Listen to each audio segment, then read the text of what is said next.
जो आपका एग्ज़ाम हुआ है 2022 में, पेपर कोड है आपका 316 REE। इसका कंप्लीट सॉल्यूशन एक ही वीडियो में देखेंगे तो आपका इंटरफेस इसी प्रकार का वहाँ देखने को आपको मिलेगा। तो देखिए, सेक्शन ए से हम स्टार्ट करते हैं जो आपका रीडिंग से है।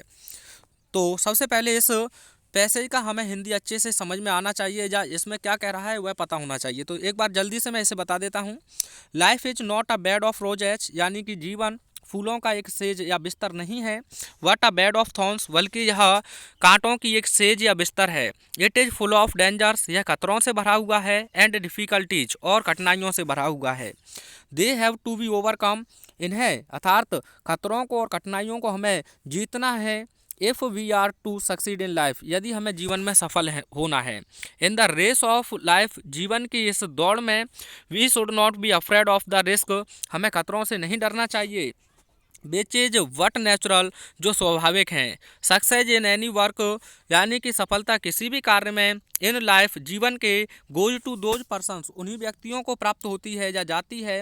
हु वेलकम रिस्क, जो खतरों का स्वागत करते हैं। Science would not have made such wonderful achievements, विज्ञान ने इतने आश्चर्यचकित उपलब्धियों को प्राप्त नहीं किया होता।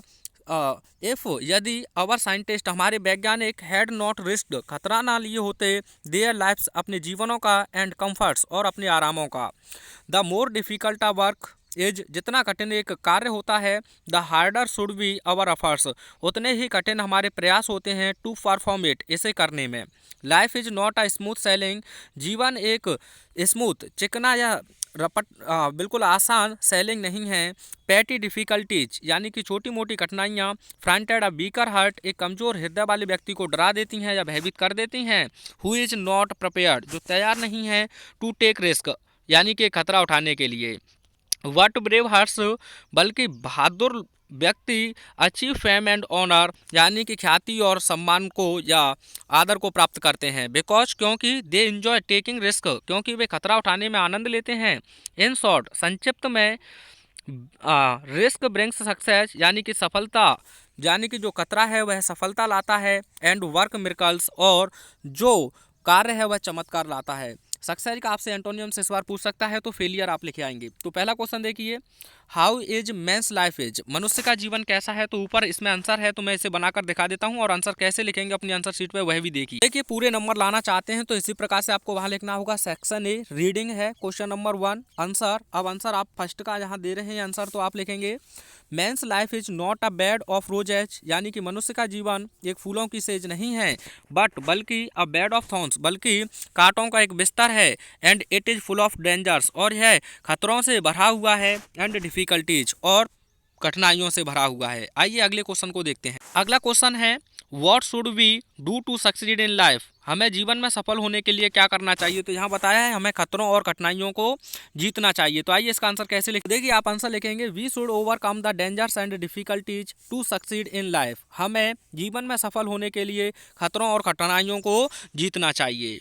आइए थर्ड क्वेश्चन को भी देख लेते। थर्ड क्वेश्चन है, who are fronted by petty difficulties, यानी कि छोटी मोटी कठिनाइयों से कौन भयभीत हो जाता है। तो आपने देखा था बीकर हार्ट, तो आप इसका आंसर आसानी से आपको लिखना होगा द बीक हार्ट, बीकर ना लिखें, the weak hearts who are not prepared to take risk, यानी कि कमजोर हृदय वाले व्यक्ति जो खतरा उठाने के लिए तैयार नहीं है। Are fronted by a petty difficulties, वे छोटी मोटी कठिनाइयों के द्वारा भयभीत हो जाते हैं, डर जाते हैं। अगला क्वेश्चन पूछा है, what do brave hearts achieve, यानी बहादुर लोग क्या अचीव प्राप्त करते हैं। तो आप इसका आंसर लिख सकते हैं, the brave hearts achieve fame and honour, यानी कि बहादुर लोग ख्याति और सम्मान को प्राप्त करते हैं। बिकॉज, क्योंकि they enjoy taking risk, talking लिख गया, टेकिंग लिख लेना यहाँ, टेकिंग रिस्क, क्योंकि वे खतरा उठाने में आनंद लेते हैं। तो दोस्तों यहाँ से आपका क्वेश्चन बन सकता है, ऑनर का सिनोनियम्स आप रेस्पेक्ट लिख सकते हैं, और इसका जो एंटोनियम्स होगा वो डिसऑनर हो जाएगा। फेम, रेपुटेशन इसका सिनोनियम्स हो जाएगा। आगे देखिए, ई में क्वेश्चन पूछा है, which word in the passage is the opposite of artificial, artificial का आपको विलोम शब्द बताना है, यथार्थ एंटोनियम। तो इसका मतलब होता है हाथ से बना हुआ। तो आपने देखा था वहाँ, the word natural is opposite of artificial, यानी कि स्वाभाविक शब्द आर्टिफिशियल का अपोजिट है। Which word in the passage means fear, fear का मतलब क्या है। तो आपने देखा था पैसेज में, the word afraid means fear. यह आपने आंसर में देखा था। उसके बाद पूछ रहा है right the adjective form of miracle. Miracle माने होता है चमत्कार, तो क्या लिखेंगे? Miraculous. Miraculous is the adjective form of miracle. उसके बाद सेक्शन बी को देख, तो देखिए सेक्शन बी में जो आपको इस क्वेश्चन पेपर का सेकंड क्वेश्चन है वह आपको एक आर्टिकल कह रहा है जो 100 से 150 शब्द में होना चाहिए। तो इसमें दो मोस्ट इंपोर्टेंट आर्टिकल हैं, राइजिंग प्राइसेज और इम्पोर्टेंस ऑफ गेम्स। तो दोनों का आंसर मैं आपको शो कर देता हूं। तो देखिए इस प्रकार से आपको आंसर लिखना होगा। Section be writing question number 2 answer. Answer किसे कर रहे हैं? ए को, तो ए लिखेंगे राइजिंग प्राइसेज। तो इस प्रकार से आपको लिखना होगा। हिंदी समझ में ना आए तो आप कमेंट करके बताएं और स्क्रीनशॉट आप ले लें, क्योंकि पूरे पेपर को अगर मैं एक एक शब्द को समझाऊंगा तो काफ़ी टाइम हो जाएगा।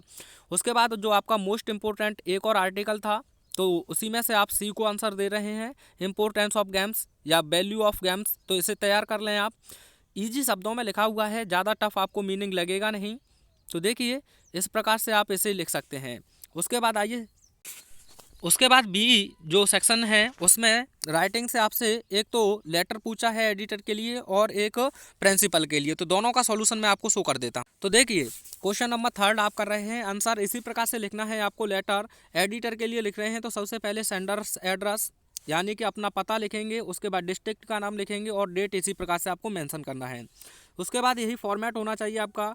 टू द एडिटर, यहाँ तो नाम दिया था नेशनल डेली, अब कहाँ से प्रकाशित होता है तो हमने दिल्ली मान लिया है। अगर वह आपसे कहे लोकल न्यूज़पेपर तो अमर उजाला मान सकते हैं, जो भी आपको अच्छा लगे वह लिख सकते हैं।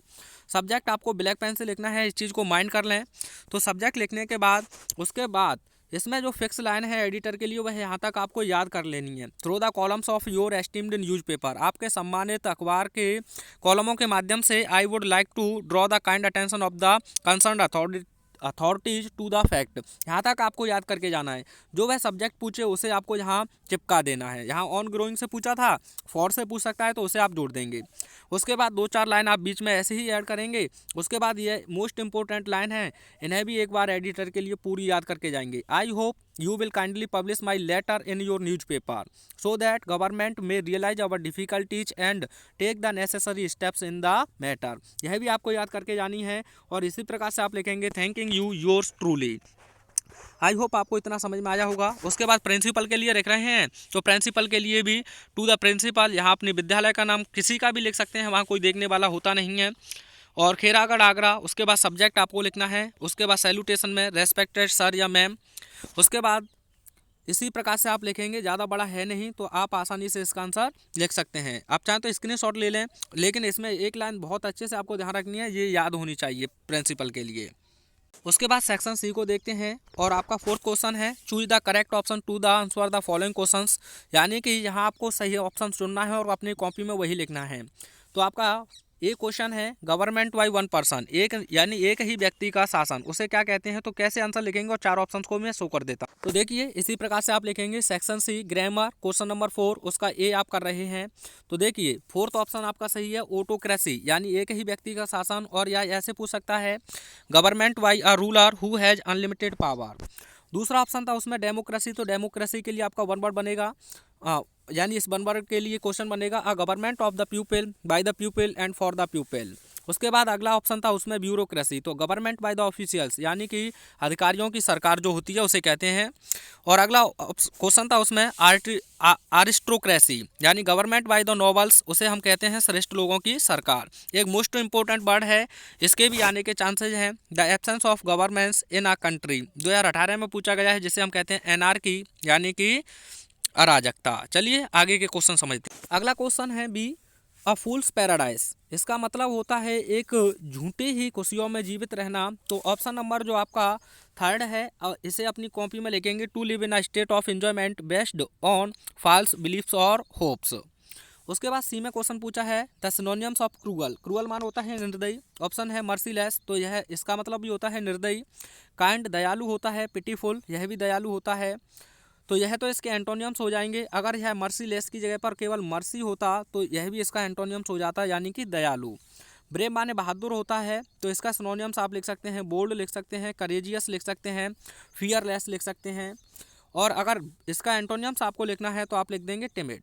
क्या लिख देंगे दोस्तों? टिमिड। उसके बाद आइए अगला क्वेश्चन देखिए। D, Mohan is more taller than Ram. तो इसमें क्या गलती है, इस सेंटेंस के पार्ट में देन में गलती है, इज में गलती है, टॉलर में या मोर में। तो आप अपना आंसर बताएंगे। तो दोस्तों ध्यान रखें, जिन एडजेक्टिव में एक ही सिलेबल हो तो उसे हम कंपैरेटिव बनाने के लिए ई आर लगाते हैं, सुपरलेटिव के लिए ई एस टी सुफिक्स करते हैं, और या फिर आई ई आर लगाते हैं या आई ई एस टी लगाते हैं। तो इनसे पहले ई आर या आई ई आर लगा है तो उसमें हम ज़बरदस्ती मोर का प्रयोग नहीं करेंगे, और ई एस टी लगा है तो हम उसमें मोस्ट का प्रयोग नहीं करेंगे। तो आप समझ चुके हैं किस पार्ट में गलती है, तो यहाँ मोर नहीं होना चाहिए। तो इसी को आप अपनी आंसर शीट पर लिखेंगे। उसके बाद the एंटोनियम्स of optimistic is, optimistic मान होता है आशावादी। तो इसके लिए वन वर्ड आप लिख सकते हैं, a person who looks the bright side of a thing. A person who looks at the bright side of a thing, एक ऐसा व्यक्ति जो आशा की दृष्टि से किसी वस्तु को देखता है उसे कहते हैं ऑप्टिमिस्ट। आईसी नहीं रहेगा, ऑप्टिमिस्ट। इसके जस्ट अपोजिट होता है, उसके लिए भी आप वन वर्ड बना सकते हैं, a person who looks the dark side of a thing, उसे कहते हैं पेसिमिस्ट। तो पेसिमिस्ट माने होता है निराशावादी। तो यह इसका ऑप्शन सही है। आई से पहले यह 1989 में यह क्वेश्चन भी पूछा गया है एंटोनियम सिनोनिम्स के रूप में ही। तो चलिए आगे का क्वेश्चन समझ। उसके बाद आपका फिफ्थ क्वेश्चन है, change any one of the following to indirect speech. जो आपका पहला क्वेश्चन पूछा है, इन दोनों में से किसी एक को इनडायरेक्ट में चेंज करना है। तो दोस्तों ऐसे डायरेक्ट इनडायरेक्ट के रिपोर्टेड स्पीच जो सब्जेक्ट से शुरू हों और फुल स्टॉप से ख़त्म हो, तो आपको सैड दिया हो तो सैड ही रखें, सैड टू हो तो उसे आप टोल्ड में बदल दें। किस में बदल दें? टोल्ड में। और जो कॉमा इन्वर्टेड कॉमाज होते हैं, कॉमा इन्वर्टेड कॉमाज पे आपको हटाना है और इसकी जगह पर दैट का यूज करना है। तो आइए बनाते हैं। तो देखिए यह दोनों सब्जेक्ट से शुरू हुए हैं और फुल स्टॉप पर खत्म हुए हैं। तो असर्टिव सेंटेंस है, सैड है तो सैड ही रहेगा। यहाँ आपको कॉमाज हटाने हैं तो आप लिख देंगे दैट। उसके बाद मैन का मैन ही रहेगा, यह चेंज नहीं होगा। यूनिवर्सल ट्रूथ है, एज मॉर्टल का मॉर्टल रहेगा, टेंस भी चेंज नहीं होगा। अब ऐसे कौन कौन से हो सकते हैं? तो जैसे honesty is the best policy, love is blind, sun sets in the west, the sun rises in the east. इस प्रकार से आपसे पूछ सकता है। उसके बाद अगला क्वेश्चन है, Dina said to me comma inverted comma शुरू, I am your friend full stop comma inverted commas में बंद। तो देखिए यह भी सब्जेक्ट से शुरू हुआ है, फुल स्टॉप। तो सेड या सेट टू का मैंने आपको बताया क्या लिख देना है, टोल्ड। उसके बाद मी का मी रहेगा, कॉमा इन्वर्टेड कॉमा की जगह पर रह जाएगा दैट। आई को सब्जेक्ट से चेंज करेंगे, दीना के अकॉर्डिंग हो जाएगा ही। टेंस जाएगा पास्ट में तो हो जाएगा वॉच, ही के अकॉर्डिंग। और योर को मी से चेंज करेंगे तो पजेसिव एडजेक्टिव हो जाएगा माई, और फ्रेंड का हो जाएगा आपका फ्रेंड। तो आंसर होगा आपका, Dina told me that he was my friend full stop. तो इस प्रकार से यह इनडायरेक्ट हो जाएगा। अब आपसे पूछे जाने के चांसेस क्या हो सकते हैं? अगर यहाँ रिपोर्टेड स्पीच आपकी डू नॉट से स्टार्ट हो, दोस्तों किससे स्टार्ट हो? डू नॉट से। तो आपको सैड या सैड टू को, सैड या सैड टू को फॉरवर्ड में बदल देना है। किस में बदल देना है? फॉरवर्ड में। और जो कॉमा इन्वर्टेड कॉमाज हैं उनके साथ स्थान पर आपको लिख देना है टू, कॉमा इन्वर्टेड कॉमाज के स्थान पर टू, और डू नॉट को वहाँ से आप हटा देंगे। एक कॉन्सेप्ट ये बना। दूसरा, अगर यह ना देखने को मिले तो आपको देखने को मिल सकता है प्लीज, या फिर हो सकता है काइंडली। क्या हो सकता है? काइंडली। यहाँ से क्वेश्चन बनने के चांसेस हैं, उन्हीं बात पर मैं कर रहा हूँ। तो प्लीज और काइंडली हो तो सैड या सैड टू को आपको बदल देना है रिक्वेस्टेड में। किसमें बदल देना है? रिक्वेस्टेड में। और कॉमा इन्वर्टेड कॉमाज के स्थान पर यहाँ भी लगा देंगे आप टू। अब B1 से स्टार्ट हुआ है तो आपको वहाँ लिख देना है ज़्यादातर आपको सैड या सैड टू को ऑर्डर्ड में। किसमें बदलना है? ज़्यादा से ज़्यादा ऑर्डर्ड में। और कॉमा इन्वर्टेड कॉमाज के स्थान पर आप लिख देंगे टू। ठीक है दोस्तों, इस प्रकार से आप बना सकते हैं। उसके बाद कह रहा है, combine one of the following as directed. यहाँ जो बी क्वेश्चन पूछा है निर्देश के अनुसार चेंज करना है। पहला कह रहा है कॉम्प्लेक्स सेंटेंस, तो कह रहा है owing to his illness comma he could not go to college. तो यह एक सिंपल सेंटेंस है। जब भी सिंपल सेंटेंस आपका ओविंग से हो, बिकॉज ऑफ से हो, ड्यू टू से हो, ऑन अकाउंट से हो, तो आपको सबसे पहले इलनेस एनी डबल एस लगा है तो इसे तो आपको एडजेक्टिव फॉर्म में बदलना होगा। तो इल होता है तो एडजेक्टिव से पहले लिंकिंग वर्ब चाहिए। अब लिंकिंग वर्ब क्या होती हैं? कुछ भी हो सकती हैं। तो लिंकिंग वर्ब चाहिए। तो इस टेंस के अकॉर्डिंग सबसे पहले यह सब्जेक्ट आ जाएगा आपका ही। क्या आ जाएगा? ही। अब यह टेंस पास्ट में है तो आपको लिखना होगा यहाँ वॉच। क्या लिखना होगा? वॉच। ओविंग टू और हिज हट जाएगा और इल रह जाएगा इलनेस में से, तो इल। उसके बाद आप यहाँ से जोड़ेंगे सो से, या देयर फोर से भी जोड़ सकते हैं। उसके बाद आगे जोड़ दीजिए he could not go to college. यह बन गया कॉम्प्लेक्स। ही वॉज इल, वह बीमार था, सो इसीलिए he could not go to the college. और दोस्तों ध्यान रखना है, अगर यहाँ कैन होता तो आप यहाँ लिख देते इज, इस सिंगुलर सब्जेक्ट के अकॉर्डिंग। अगला क्वेश्चन देखिए, बिकॉज से भी बना सकते हैं। तो आपको पहले यह लिखना होगा he could not go to college because he was ill. आगे देखिए, though he is poor comma he is happy, इसे कंपाउंड में आपको चेंज करना है। जब भी आपका दो या ऑल दो दिया है और कंपाउंड बनाना है तो आपको इस शब्द को तो हटा देना है, आपको सब्जेक्ट यूं ही रखना है बस कॉमा की जगह पर। आप चाहें तो यट का यूज कर सकते हैं, आप चाहें तो वट का यूज कर सकते हैं, बट ज़्यादा बेहतर रहेगा। यहाँ क्या ज़्यादा बेहतर रहेगा? बट। तो ही is poor but he is happy, यह कंपाउंड हो जाएगा। अगला क्वेश्चन देखिए, यहाँ आपको किसी एक को निर्देश के अनुसार ही चेंज करना है। तो पैसे बॉस देखिए, सबसे पहले द इंग्लिश बुक, उसके बाद कोड का कोड ही रहेगा। अब ये जो मॉडल्स होती हैं आपकी, उन मॉडल्स के साथ आपको हमेशा ध्यान रखना है, क्या ध्यान रखना है? बी का ही प्रयोग करते हैं थर्ड फॉर्म से पहले, तो कोड बी, उसके बाद थर्ड फॉर्म यही रहेगा, इसे हम कहेंगे रेड, और वाई हिम, वाई हिम। अगला क्वेश्चन है, Mumbai is the best city in India. तो दोस्तों इसका आपको बनाना है कंपैरेटिव, तो सब्जेक्ट चेंज नहीं होगा, मुंबई का मुंबई रहेगा, इज का इज। यहाँ आपको कंपैरेटिव चेंज करना है तो हो जाएगा बेटर। क्या हो जाएगा? बेटर, क्योंकि गुड का कंपैरेटिव बेटर। अब दोस्तों ये कंपैरेटिव हो गया, कंपैरेटिव के बाद तुलना करने वाला शब्द चाहिए तो कंजंक्शन हो जाएगा देन। अब यहाँ सिटी अनकाउंटेबल है, वो सॉरी सिंगुलर है, तो आप जानते हैं सिंगुलर के लिए आपको लिखना होता है एनी अदर। क्या लिखना होता है? Any other. या प्लूरल होता तो आप क्या लिखते? Many other. तो एनी अदर और उसके बाद जोड़ देंगे सिटी, सिटी इन इंडिया। तो Mumbai is better than any other city in India. उसके बाद आपसे होमोफॉन्स पूछे हैं, तो अल्टर और अल्टर। अल्टर माने आप जानते हैं बेदी होता है, और अल्टर माने होता है एक तरीके से किसी चीज़ को बदलना। तो इस पर मैंने आपको कई बहुत सारे होमोफॉन्स कराए हुए हैं। बर्थ, बर्थ माने जन्म होता है, यानी कि डेट जो कहते हैं आप, what is your date of birth. और बर्थ माने होता है आपका जहाज़ या रेलगाड़ी में बैठने का स्थान। तो आप इन्हें सर्च करेंगे यूट्यूब पर, ऐसे ही लिखकर होमोफॉन्स तो मिल जाएंगे। उसके बाद यह है Hindi to English passage translation. अगर यूट्यूब पर आप ऐसे ही सर्च करेंगे, नवयुवक अपने देश की सेवा करने के लिए करने हेतु तो उत्साहित दिखाई देते हैं, यह 2011 में या 16 में पूछा गया था, वही है। तो यह मैंने कराया हुआ है, आप देख सकते हैं। उसके बाद देखते हैं सेक्शन डी। तो पहला क्वेश्चन है, what happened to the rat trap seller in the woods, यानी कि फेरी लगाकर सामान बेचने वाले के साथ जंगल में क्या घटित हुआ। तो चलिए इसका आंसर मैं आपको दिखा देता हूँ। तो देखिए आप इसका आंसर लिखेंगे, when the rat trap seller stole 30 kronor of the crofter, यानी कि जो जब फेरी लगाकर सामान बेचने वाला था उसने उस कृषक के 30 क्रनोर को चुरा लिया। तो he wanted to go the way of forest instead of public highway, तो वह पब्लिक हाईवे की बजाय अर्थात सार्वजनिक मार्ग के बजाय जंगल के मार्ग से जाना चाहता था। वेयर, जहाँ ही वॉज ट्रैप्ड, वह फंस गया इन द फॉरेस्ट, उस जंगल में। होल फॉरेस्ट, संपूर्ण जंगल, विद इट्स ट्रंक्स, इसकी शाखाएं, ब्रांचेज, तने और शाखाएं, एंड इट्स द थिकेस्ट, और इसके सबसे घने, एंड फॉलन लॉक्स, और गिरे हुए लट्ठे, closed in upon him like an impenetrable prison, वह एक अभेद जेल की भांति उस पर बंद हो गए। From which he was not in the condition to escape, और वह उस परिस्थिति से बचकर नहीं निकल पाया। It was happened with the rat trap seller in the forest या वुड्स, और यही उसके साथ जंगल में घटित हुआ था। आइए उसके बाद अगले क्वेश्चन को समझते हैं। अगला क्वेश्चन पूछा है, why did Gandhi ji chide the lawyers, Gandhi ji ने वकीलों को क्यों डांटा या फटकारा। तो देखिए इसका भी आंसर, तो देखिए आप इसका आंसर लिखेंगे,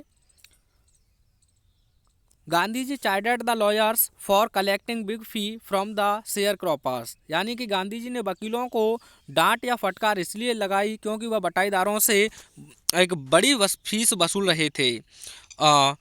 बिकॉज, क्योंकि मुजफ्फरपुर लॉयर्स, मुजफ्फर के जो वकील थे, was charging high fee from the poor sharecroppers who were actually unable to maintain their livelihood. तो आई होप आपको इतना अच्छे से समझ में आया होगा। उसके बाद अगले क्वेश्चन की ओर। अगला क्वेश्चन है, why did the peddler consider the world as a rat trap, यानी कि चूहेदानी वाले ने एक चूहेदानी को एक पूरे संसार के बारे में क्यों विचार किया। तो देखिए इसका आंसर, तो देखिए कितना मोस्ट इंपोर्टेंट क्वेश्चन है। तो आप इसका आंसर लिखेंगे, व्हाइल गोइंग हिज वे, अपने मार्ग पर चलते चलते, the rat trap seller was thinking of his red traps, जो रेड ट्रैप था वह अपनी चूहेदानियों के बारे में सोच रहा था। सडनली, अचानक से, an idea came to him, उसे एक विचार आया दैट कि द होल वर्ल्ड, यह पूरा संसार, was also like a rat trap, एक चूहेदानी के ही समान है। Some had already been caught in this snare, कुछ लोग तो पहले ही इस जाल में फंस चुके हैं। एंड और the others were still circling around the bat, और अभी भी कुछ लोग इसके चारे के चारों तरफ चक्कर लगा रहे हैं।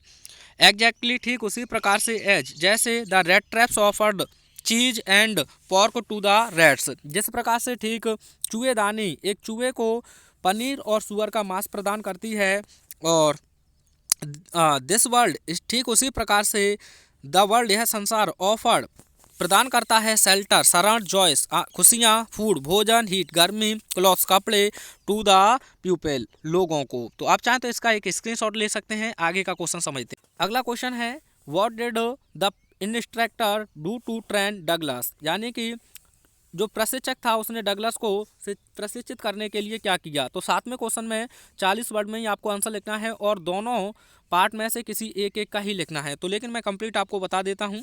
तो देखिए आप आंसर लिखेंगे the instructor put a belt around Douglas, यानी कि जो प्रशिक्षक था उसने डगलस के चारों ओर एक बेल्ट बांध दी, और to which a rope was attached, और जिससे एक रस्सी को जोड़ दिया। This rope went through a pulley, जो एक यह जो रस्सी थी वह एक पुली से होकर गुजरती थी। Held on the end of a rope, और जो प्रशिक्षक था वह इस रस्सी के एक छोर को पकड़ लेता था। वेंट बैक एंड फोर्थ, और वह आगे और पीछे जाता। अक्रॉस द पुल, ताल के चारों आसपास या आर पार। आवर आफ्टर आवर, यानी कि घंटे के बाद घंटे। डे आफ्टर डे, दिन के बाद दिन। वीक आफ्टर वीक, सप्ताह के बाद सप्ताह। एंड आफ्टर 7 मंथ्स, और लगभग 7 महीनों के बाद the instructor declared him as a swimmer, जो प्रशिक्षक था उसने डगलस को एक तैराक के रूप में घोषित कर दिया।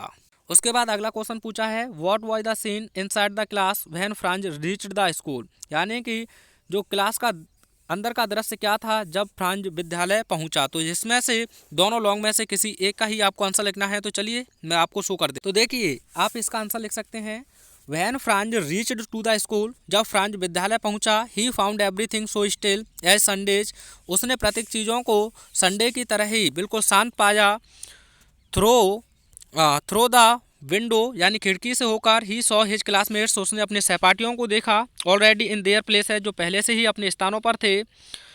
And M Hamel was walking up and down with the terrible iron ruler under his arm, और जो मिस्टर एम हैमल थे वह अपनी भाँ के नीचे दबाए अपनी भयानक सी लोहे की छड़ी को लेकर इधर उधर टहल रहे थे। He saw his teacher M Hamel, यानी कि फ्रांज ने अपने अध्यापक एम हैमल को देखा। Bearing his beautiful green coat, जो अपना सुंदर हरा सा कोट पहने हुए थे।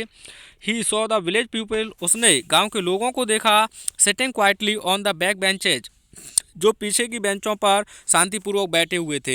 इंक्लूडिंग, जिसमें शामिल थे ओल्ड हाउजर, बूढ़े हाउजर, द फॉर्मर मेयर, भूतपूर्व mayor, the former post master, और भूतपूर्व डाकपाल, एंड सेवरल अदर्स, और इनके अतिरिक्त और भी लोग थे। सो इसीलिए everything and everybody was still and silent that day, इसीलिए वहाँ सब कुछ और सब लोग उस दिन बिल्कुल शांत बने हुए थे। चलिए अगला क्वेश्चन देखते हैं। अगला क्वेश्चन है what conditions compelled Saheb to wander in the streets of Delhi for rag picking, यानी कि इसका भी आंसर आपको शो कर। देखिए आप इसका आंसर इस प्रकार से लिख सकते हैं, और चाहें तो आप इसका एक स्क्रीनशॉट ले लें और आसानी से इसे तैयार कर लें। आइए उसके बाद हम पोइट्री सेक्शन को देखते हैं। तो देखिए उसके बाद 9th क्वेश्चन है पोइट्री से, तो यह लिया है अ थिंग ऑफ ब्यूटी से। तो इसका हिंदी अर्थ समझ लेते हैं पहले। अ thing of beauty is a joy for ever, यानी कि सुंदरता की एक वस्तु हमेशा के लिए आनंददायक होती है। इट्स लवलीनेस, इसका प्यारापन, इंक्रीजेज, बढ़ता जाता है। It will never pass into, यह कभी नहीं गुजरती है। नथिंगनेस, यानी शून्यता में, अर्थात यह कभी समाप्त नहीं होती है। वट, बल्कि, विल कीप, बनाए रखती है। अ वावर क्वाइट, यानी कि एक शांति का पुंज या एक छायादार कुंज। फॉर अस, हम लोगों के लिए। एंड स्लीप, और एक निंद्रा को प्रदान करती है। फुल ऑफ स्वीट ड्रीम्स, जो मधुर स्वप्नों से भरी होती है। एंड हेल्थ, और अच्छे स्वास्थ्य को प्रदान करती है। एंड क्वाइट ब्रीथिंग, और एक शांत या एक स्वच्छ सांस को प्रदान करती है। तो आपका इसका पहला क्वेश्चन है how does a thing of beauty make a lasting impression. तो देखिए इसका आंसर आप कैसे लिखें। तो आप इसका आंसर लिखेंगे a thing of beauty gives us eternal and ever lasting happiness to our mind and good health. We are able to relive the wonderful feelings we get from it, thus it makes a lasting impression. उसके बाद अगला question है what does the loveliness of beauty increase. तो देखिए इसका भी answer लिखेंगे beautiful things make an ever lasting impression men's mind and soul, thus the loveliness of beauty increases. अगला क्वेश्चन है what does the poet mean by what will keep a bower कुंज quiet of for us. तो इसका answer आप लिखेंगे the poet means that a bower creates shade for us and it is a symbol of relaxing soothing peaceful place. तो चलिए उसके बाद आगे के क्वेश्चंस को समझते हैं। उसके बाद आपसे कह रहा है इन तीनों पोयम में से किसी एक का सेंट्रल आइडिया लिखिए। तो यहाँ my mother eight 66 most important है और आ थिंग ऑफ ब्यूटी, तो इसमें तो है नहीं लेकिन दोनों को आप तैयार करके जाएंगे। सबसे पहले आप आ थिंग ऑफ ब्यूटी की सेंट्रल आइडिया का एक स्क्रीनशॉट ले लें, काफ़ी ईजी भी है। उसके बाद मैं माई मदर एट 66 का भी आपको शो कर देता हूँ। देखिए माई मदर एट 66 का सेंट्रल आइडिया आप हिंदी और इंग्लिश दोनों में देख सकते हैं। आप इसका भी स्क्रीनशॉट ले लें दोस्तों, वीडियो आपको बहुत हेल्पफुल होगा, इस चीज़ को आप माइंड कर लें। तो यह इसका सेंट्रल आइडिया रहा। उसके बाद आइए आगे के क्वेश्चंस को समझ। उसके बाद कह रहा है 11 में answer the following questions in about 40 words each, यानी कि दोनों क्वेश्चंस में से आपको किसी एक का ही आंसर लिखना है। तो पहला क्वेश्चन है why did Charlie enter the third level, Charlie ने थर्ड लेवल में कैसे प्रवेश किया। तो चलिए इसका आंसर देखते हैं। तो देखिए आप इसका आंसर लिख सकते हैं Charlie had been late at his office, he wanted to reach his home early so he went to Grand Central to catch a suburban train, he ducked into arched doorway that headed to the subway and he was lost in a corridor. He thought that it was a second level so he kept on walking downward and the tunnel turned sharp left and taking a short flight of stairs he came out on the third level of Grand Central Station. Thus he entered in the third level. उसके बाद अगले question को देखते हैं। आप चाहें तो screenshot इसका ले सकते हैं वीडियो को पॉज करके। अगला क्वेश्चन है why did the tiger king decide to marry, यानी कि टाइगर किंग ने शादी करने का निश्चय क्यों किया।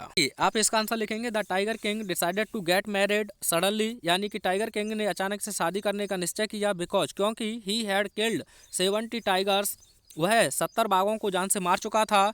But the population of tigers became extinct, लेकिन जो बाघों की जनसंख्या थी वह लमसम समाप्त हो गई थी इन हिज किंगडम, उसके साम्राज्य में। Then he wished to marry a girl in the royal family, तभी उसकी एक शाही परिवार में किसी एक लड़की से शादी करने की इच्छा हुई और बिच यानी कि वह परिवार had a large population of tigers, जो बाघों की एक बड़ी संख्या रखता हो, सो दैट ताकि he might kill 30 more tigers in order to complete the tally of 100 tigers, ताकि टाइगर किंग 100 बाघों की संख्या को पूरा करने के लिए 30 टाइगर और मार सके। चलिए अगले क्वेश्चन को देख। अगला क्वेश्चन है why was Derry impressed by Mr Lamb, YouTube पर सर्च कर लेना वीडियो मिल जाएगा। Why did Roger Skunk's mother go to wizard, YouTube पर सर्च करेंगे ऐसे ही लिख के आपको आंसर मिल जाएगा। इन क्वेश्चंस को भी आप यूट्यूब पर सर्च करेंगे तो आपको मिल जाएगा। तो आपको कैसा लगा आज का पेपर, यह कमेंट के माध्यम से अवश्य बताएं और नेक्स्ट भी वीडियो चाहते हैं तो उसके लिए भी बताएं। Thanks for watching.